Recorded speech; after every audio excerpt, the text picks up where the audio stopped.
Welcome to Tech Chips Jam Legacy, taking charge of your assets. We are the Festina brothers, building powerful apps for the stars. First up is Russell. Would you like to introduce yourself?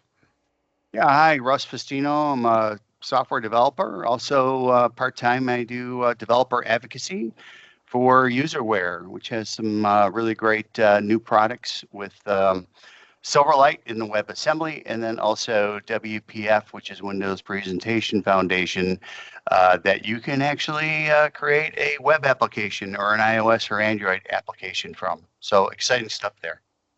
All right, great. And by the way, there is a Linktree link there, the barcode and the link that you will find this presentation and all our previous presentations for FBI apps right there. All right, Richard, you're a music director. Yes. How you doing? I'm a guitar teacher as well as a recording artist, and I teach lessons at Mass Music for the last 58 years, and I'm going to be doing a two-part a lesson today. One was on the Dorian scale, and the other is our famous Money by Pink Floyd. Stay tuned, and we'll get to that part of this presentation a little bit later on. And both Russell and Richard are authors, by the way. They have books out there, Xamarin Forms, and also Ellery the Elephant. And by the way, yeah. We'll have another book coming out soon around Christmas time, Ellery's Christmas. So that'll be kind of cool. That's coming up. All right, I'm Gary Festino. I'm a designer of the group. I do the business social media and some of the marketing. I also have a book out there called Mora. It's an old hand word game developed from our ancestors that came from Europe, that actually really started in Egypt, then went across to Turkey, then to Greece, and then Italy, and then across to the States. And you can see those little guys playing the game. We can get more into that, and plus I have a link to that book. So what we all have in common here, the three brothers, we're all publishers. And so basically that's what we have done and are continuing to do. All right, so that's us. We have published a few things together too here, some apps, if they're tall apps, Firefox shortcuts, and we also have a copyright on one of those apps, as you can see there. All right, and our theme is educate, enlighten, and entertain. That's what we do. Richard has other music out there other than Ellery the Elephant. His latest release is up there called You Know That's So, and Eagle Wings, Buffalo Pain, and so forth, from the tragedy that happened in Buffalo a couple years back. And his information and recordings are available on this link tree, so you can scan that code and go from there. Now we have an opportunity for people that are joining us to give highlights on your business, but what we'll do, since we're recording this right now, we'll do that offline at the end of the presentation. You could announce yourself and join in and provide some questions and so forth. Okay, so we'll go ahead and move right now into the presentation. Tech Chips Jam's Legacy, taking charge of your assets. Well, what happens if you pass away? Would your loved ones or your business partners have access to your website, social media, your ID passwords? You have to provide that to them. Your private bank information, your financial accounts that are online, that may have balances. Your stores, for example. Your online stores and your services that have balances. Like, for example, some of your stores need you to front load balance information or cash before you could buy anything. So if you've got cash in your accounts, who can get to that after you pass away, taking charge of your assets? Who are you going to call? Well, actually, no one. You got to do it yourself. No, you have to do it yourself. You have to take charge of your own digital assets in a manner that will help your survivors take charge. So we're going to review some of that. Okay, but first let's start with, what is a social media legacy? Well, basically, it's a plan. It's a virtual will that provides for a chosen benefactor to help control your digital assets. Those assets may include email, website, a podcast, even a blog. An example there would be Blogger. Your cloud storage that you may have on OneDrive. How do your survivors get to that?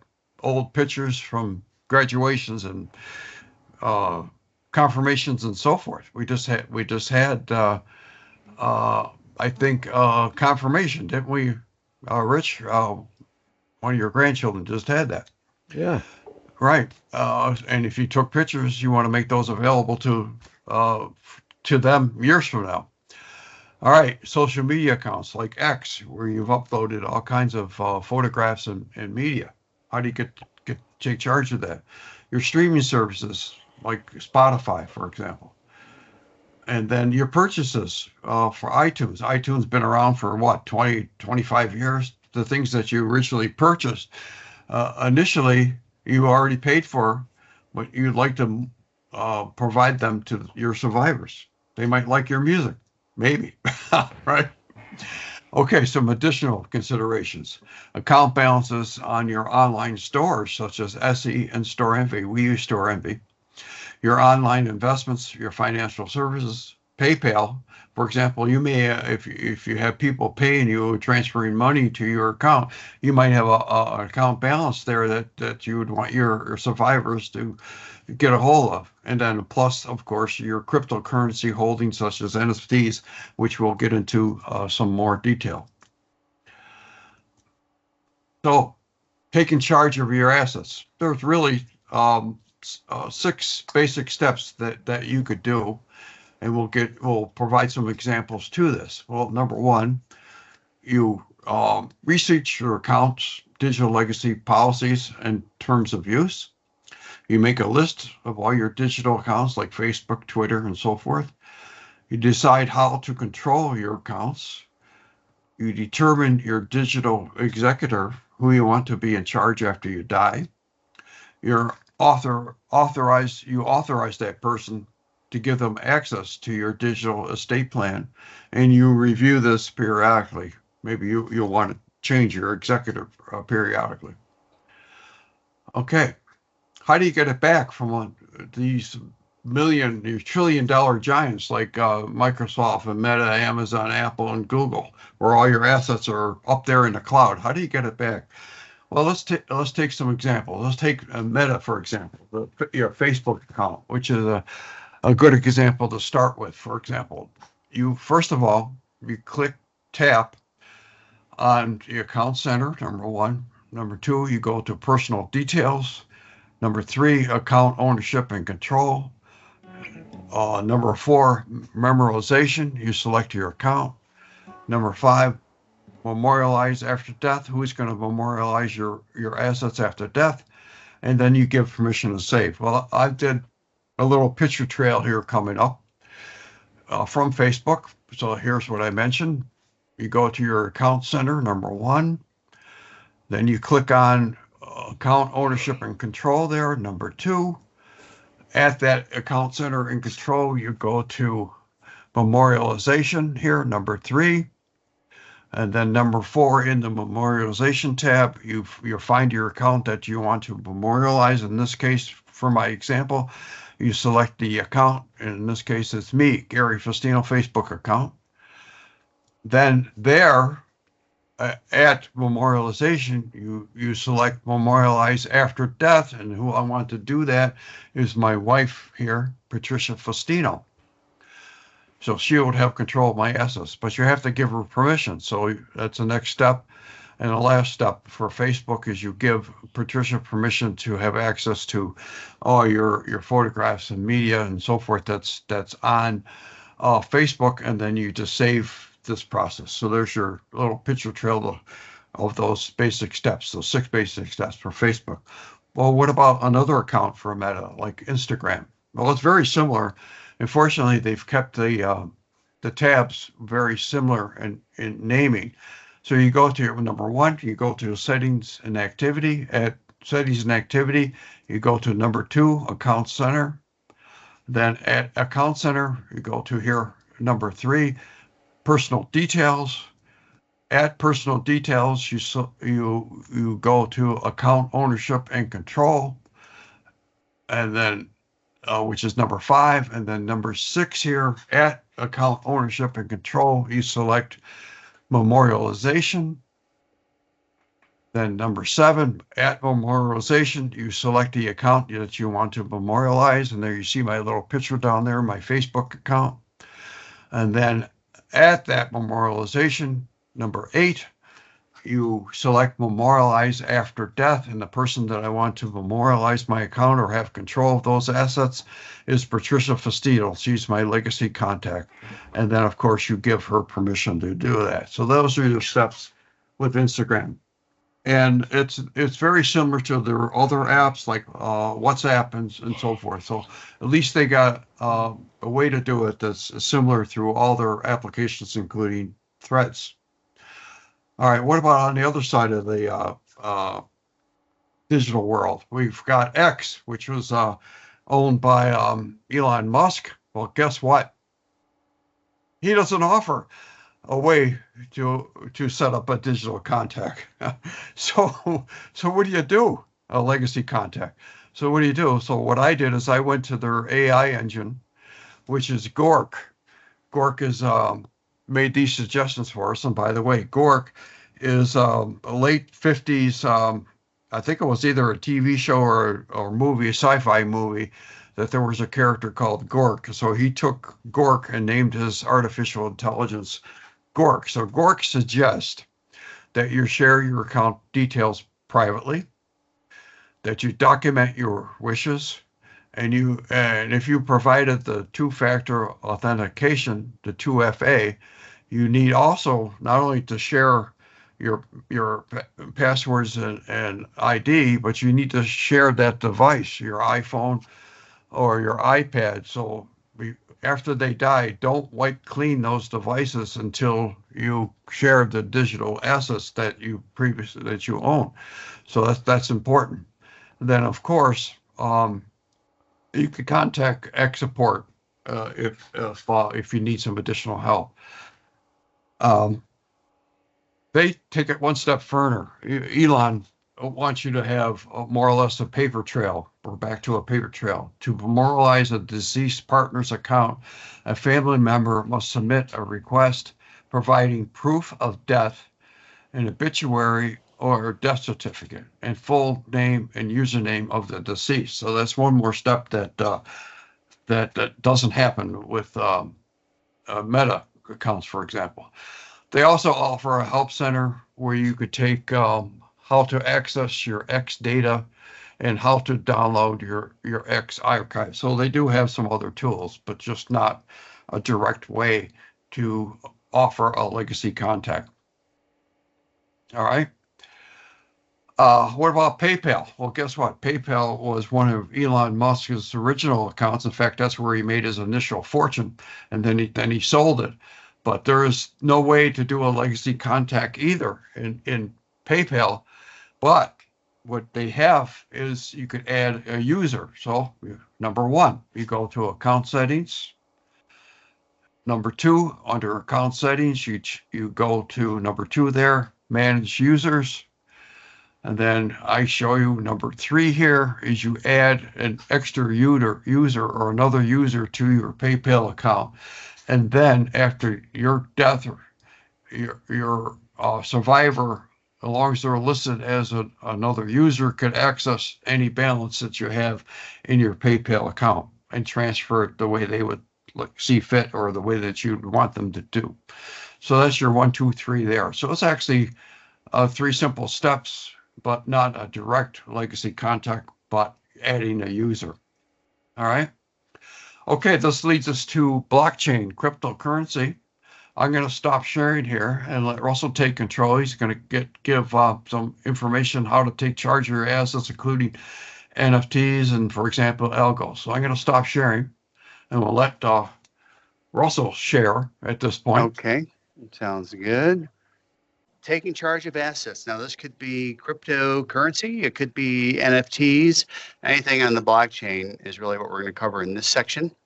I used to work for Algorand for almost 5 years as a developer advocate. So these are a few of the things I picked up there. And really, what you need to do, first of all, is get a wallet for your cryptocurrency. Now, for Algorand, it is the Para wallet. It's an iOS or Android application. For other blockchains like Ethereum, it would be MetaMask. So whatever the wallet is for that type of cryptocurrency, that's what you're going to have to look up and find out what it is, what's used for that. Might be helpful to document the wallet that you're being used in your safety deposit box. This way, your loved ones would know where to go to find crypto assets. So, with Algorand and the Algopera wallet, you can do one of two things. You can either create a new account or recover an account. The passphrase is needed in order to recover an account. So that should be something you keep in your security box. And then also, is it a new phone? Well, you have to restore accounts with passphrases as well. So I didn't realize that when I got a new phone once, and it was an iPhone, so it actually installs the app, okay, the Algopera Wallet app, but it did not install all the accounts. Those have to be done manually.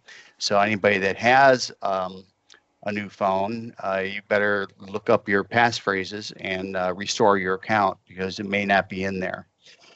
Each account earns 7% just sitting in the Algo wallet, and we're going to cover all of these bullet points in a little bit more detail. And also, there are crypto exchanges out there like Coinbase to fund your accounts or cash out when you're done. The public key is the one that you would share. The private key is the one that you keep private, like the names imply. And I will talk a little bit more about those as well. So transferring assets, it could be algos or NFTs. And the first step is really to store your PIN in your safety deposit box. That would be a safety deposit box that is waterproof, I might add, because I had a nice deposit on the floor and got flooded here about 6 months ago, and everything in there got wet. So it was not waterproof. One thing you could do is stick your case, if it's small enough, into your dishwasher. That's got a nice water seal around it. Or keep it up high or off premises in an actual bank box or something like that. Basically, you're going to need a few things in there. One is going to be the PIN for the phone you have. So when I pass away, my kids will have my phone, be able to get at into the phone, number one. Number two, they'll need the PIN for the wallet that I have. Now, the other thing to take in mind is you have all these passphrases then that would also be in the deposit box for all your various accounts. So that's a hard copy of everything. No electronic lists are recommended because that could be hacked into on your machine. So stick with the paper trail all in your deposit box. I mentioned for Algorand, you want to download the Para wallet and then other crypto wallet as appropriate. You would use the recovery phase that would be in the deposit box, and now you'll have basically a copy in your own wallet. The order must be followed. So you see the numbers on the right, you got 1 through 25. That's the order of the passphrase, and each numbered item is a word, like hello or body or wallet or something like that. And then also, if you wanted to create a brand new account, you could do that too, and then end up transferring funds from that account to your account. So the phone, that's right, you need to re-enter that passphrase when you get a new phone. It does not auto-populate. So for those that have Para wallets, you want to make sure if you did purchase crypto and you did get a new phone since you purchased crypto, your wallet, in this case the Algopera wallet, to see if your accounts are repopulated. If not, you have to dig out your passphrase. Without the passphrase, all bets are off. You cannot restore an account. No way, no how. That is absolutely needed. Some of you might be doing gifting. If you're doing gifting and give out algos or crypto to friends and relatives, you really need to document the account details. I've got to do this yet myself, and store those in the safety deposit box. It might be Bob might be there, which means something to me, but not to maybe my kids. Who the heck is Bob? And so that would be helpful too, as well. Some folks that you gift to are not necessarily crypto savvy. So sometimes the person doing the gifting would keep a copy of that in their wallet, just in case that person they gifted it to, loses the passphrase and so forth. So you would have it. I always recommended folks to create a new account and then transfer the money into it anytime I gifted. But then again, you'll know that passphrase for that account as well. All right, and then let's talk about the public and private keys. So the passphrase is also referred to as a key. And you can see on the right, you could bring these up in your wallet account. So you can see view passphrase, and that'll show you that list that I showed you with all the words. The private key is also sometimes referred to as a spending key. In other words, you want to spend, you want to send crypto to somebody, right? So you'll need that spending key in order to send crypto somewhere. This is the key you do not want to share with anybody. This is yours and yours only. On the other hand, an account key sometimes is referred to as a public key. That's this number or address that you see right here on up on top. You can actually type that whatever number character list that is and go to one of the browsers and you can look up activity there. That's the beauty of blockchain. Everything is open and public. Your account key then is needed to receive crypto. So if you are like saying you go to Coinbase, you create an account up there, but you want to send it to an account in your wallet, then you got to tell, Coinbase, okay, send it to this address here. And so you're providing that to address to them. And that's perfectly fine because that's the only way you're going to get funds into your account is through the public key. So they send it to your public key. So it's okay to share that with the sender. The wallet is basically a list of accounts. And you can see I have several here listed. And it earns 7% just sitting in the wallet, which is fantastic. A lot of people don't realize that. So if you ever buy something on Coinbase that's like Algorand, download the Para wallet and throw an account in there, and you're making money right off the bat with doing nothing. It can be funded from crypto exchanges, like I said, like Coinbase. Account details. You come up with these by drilling into the account on the master list of accounts. And then you can see over here, you have an overview tab, a tab with any NFTs that account has and the history of your transactions. And then there's that more button, and that's where you come up with this list here that I showed you before. It'll come up with ability to copy address, show the address, view the passphrase, and all those sorts of things. Sending details, send a new account if you created it earlier, and then you also have the transaction history available to you in that view as well.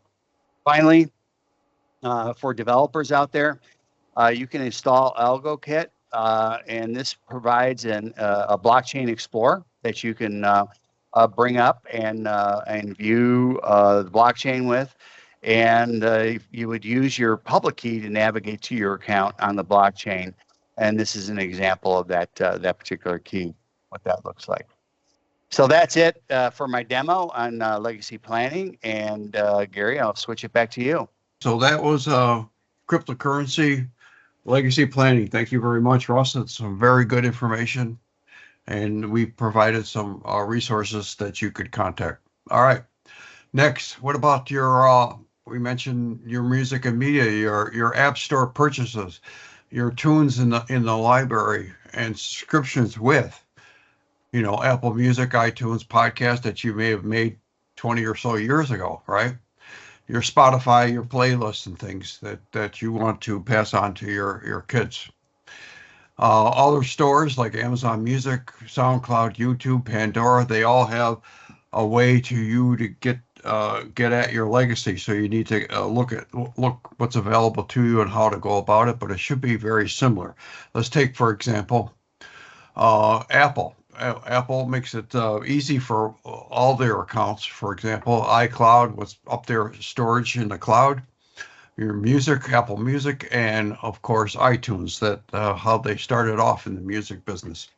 All right, so what you do is, first thing you do is you open the settings on your iPhone or iPad.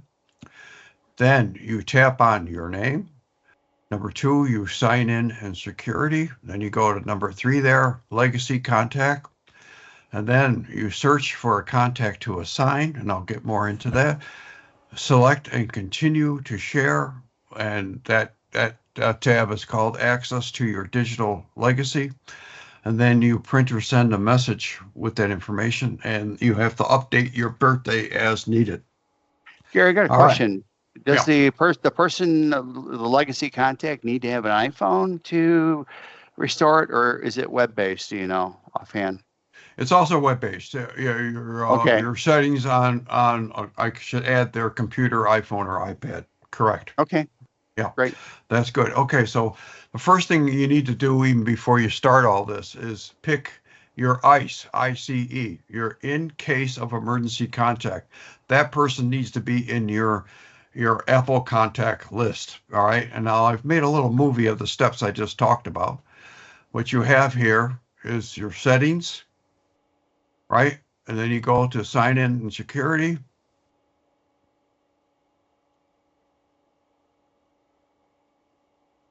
Next, legacy contact, little green arrow there. After that is add a legacy contact, right? Who you're going to share this information with. And this is the important part. You go to your contacts, you search for ICE, your in case of emergency contact. In this case, I made my wife my emergency contact. Both I did her first name and last name as ICE, so it makes it easy to find. Then you continue, you access your digitalized library, and you can see ICE Patricia is right in the text there, and you hit continue. Then you have to send that person, your survivor that you want to take over, either a printed access key or you send the key through a message, either one. And there you are, there's a message with that person's name right in there. Send. And then finally, you're done. But there may be one more extra step. You may have to update your birthday. A lot of times when people enter their birthday into these social media accounts and contacts, you don't put the year of birth. Well, you need all three. You need the month, the day, and the year that you were born. So if you don't have that in your profile, you need to add the year. Otherwise, they won't know that you're deceased. So that's one thing you got to do there. Okay, so that's that. Next up is our music lesson. Now a free tune just for you, Dorian number 11, and also on the topic, Pink Floyd's Money Riff. And I'm going to stop sharing and turn it over to Rich for that. Hello, all right. Can you hear me? We can hear you. This is going to be the Dorian scale. And I wrote this back in 1989. It's all the white keys on the piano, so there is no sharps or flats. It's D, E, F, G, A, B, and C.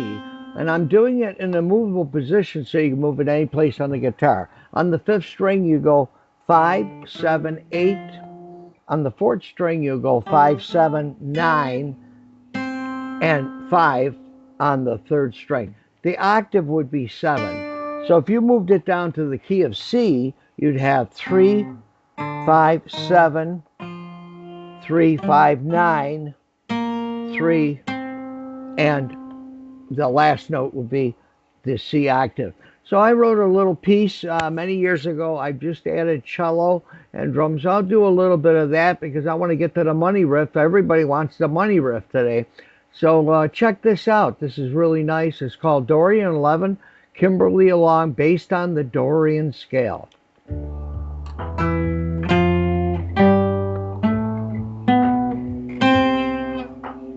A little slide here.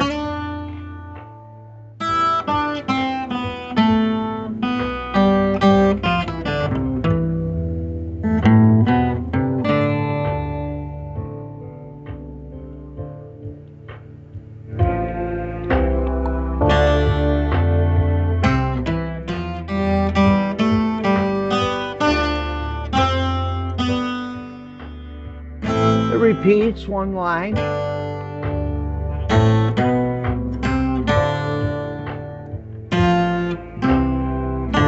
It really is nice with drums. Keeps a nice rhythm.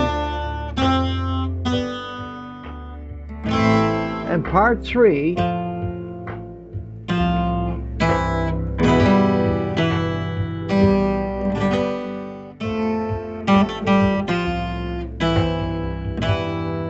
that repeats.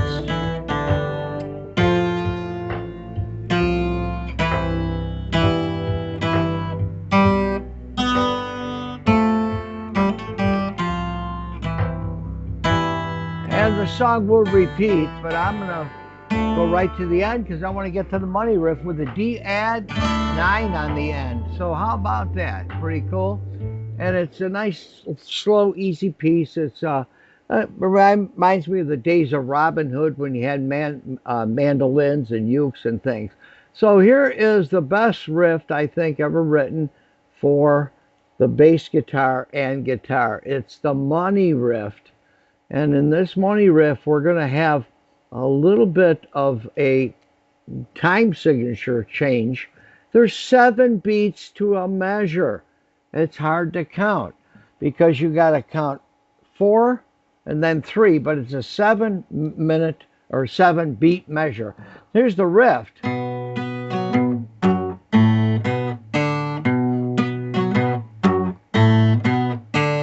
It's really done on the guitar with the first finger on the B and the pinky on the octave. It can be played open, but I prefer to use the 5th fret. I'll go through the bass part. There's a real tricky part on measure 7, 8, 9 before it changes. And I'm just going to put my music up here and we are going to try this. Hope this is loud enough. And the riff is only twice in my presentation, but it's 8 times in the music.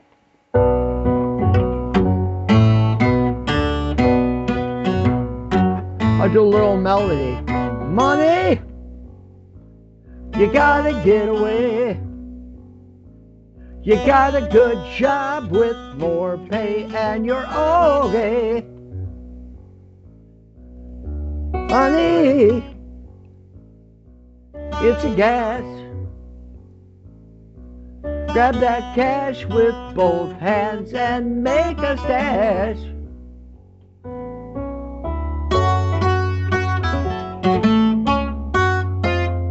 Buy me a football team. Now I'll try some of that lead again so you can hear it.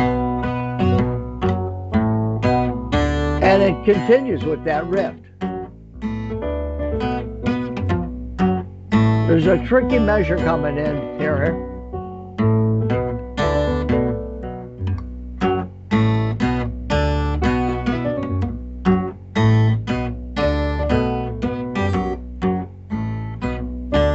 Here's the tricky part.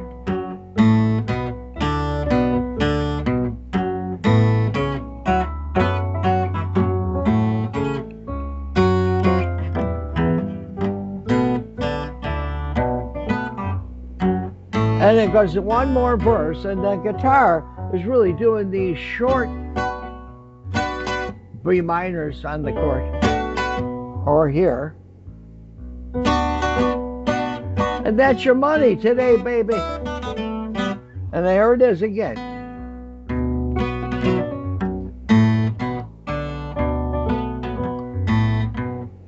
Is the root of all evil today. I'm in the time more. No surprise that they're giving money away. And I'll leave you with that riff. You can think about that all day long. All right, All right. brother. Yeah. Very nice. Very nice. All right. Hey, that was outstanding, Rich. Sounded real good. Okay. It uses a B minor chord, which is nice, a B minor 7. Contact me. I'll give you a personal lesson on it. And Russ and Gary, you can continue. And you could find those 2 songs that Richard just played in the chat window. The PDFs are in the chat window, so Yes. you could download those. Dorian is one sheet, and Money is page 1 and page 2. All right, so that's a good thing. And as Richard mentioned, he could provide music, rock lessons, guitar lessons for anything, right? A mandolin, a guitar, a bass, all at this web address right here, weekarock.com, lessons HTML. Don't forget the And HTML. ukulele. Yeah, and ukulele as well. This is where we blow our own horn, a little shameful plug. We have a store, FBI Apps, which you could buy t-shirts and all kinds of memorabilia. This is our Survivor Series, hurricanes and Buffalo blizzards and rock concerts and so forth. We donate money to charity if you buy one of these pieces. We also have some memorabilia from Week of Rock, and this year it's Week of Rock 25, which is going to take place in August 8th. Is that right? Our 18th year, yes. Yeah, 18th year on August 8th in North Tonawanda, I believe, at Matt's Music Studio. At 4 p.m., yes. Right at 3 p.m. So you could buy the memorabilia down ahead of time at our FBI store. And then let's do a summary of today, what we did. These are the basic steps that we started with. First, you got to research your account's digital legacy policies and terms of use. Make a list of all your digital assets. Decide how to control your accounts. Determine your digital executor, your survivor that you want to have in charge. You got to authorize that person and then review periodically. Now, a little tip here. You can find this live recording at www.inbusinessseo.net at tips-blog. Okay, that's where we put all our recordings, and also on our YouTube channel, which there's a link there as well for YouTube on our link tree. All right, so taking charge of assets will be there in a day or two. All right. Some good reads for this webinar. For Instagram, how to take charge of your digital assets. There's a couple things there. Threads, the new platform that's out there. X, LinkedIn, even. You might want to take some charge of what you put up on LinkedIn. And then there's a few articles from New York Times and the Washington Post that you can get the information from. And then there's even a company out there called Digital Legacy Association, where they provide a blank form here as an example of it, where you list all your digital asset accounts, their username, passwords, and so forth, and who you want to survive, who wants to be your executor. And so you got this in one place. You might want to put this in that security box that Russell talked about. And then down below, they actually provide some guides, social media accounts. Those are live links, but they are outdated. So you may not get to exactly where you got to go, but just search for digital legacy, and I think you'll end up at the right place. All right. So our credits, of course, are Digital Legacy Association and some of the other places that we got some material for this presentation. And then our next presentation, our next live free webinar is going to be on July 14th, 2025. And you can find out more information right here at this link tree. Our deck will also be up there as well. Okay. Anything else, brothers, you want to add to this? We're done for our presentation today. Yeah, we're good. That's it, right? We'll see you in July, right? That's a cap. Great job. And in July, we'll also promote that Week of Rock, which is August 8th as well. Okay. 4 p.m. All right. That's a wrap.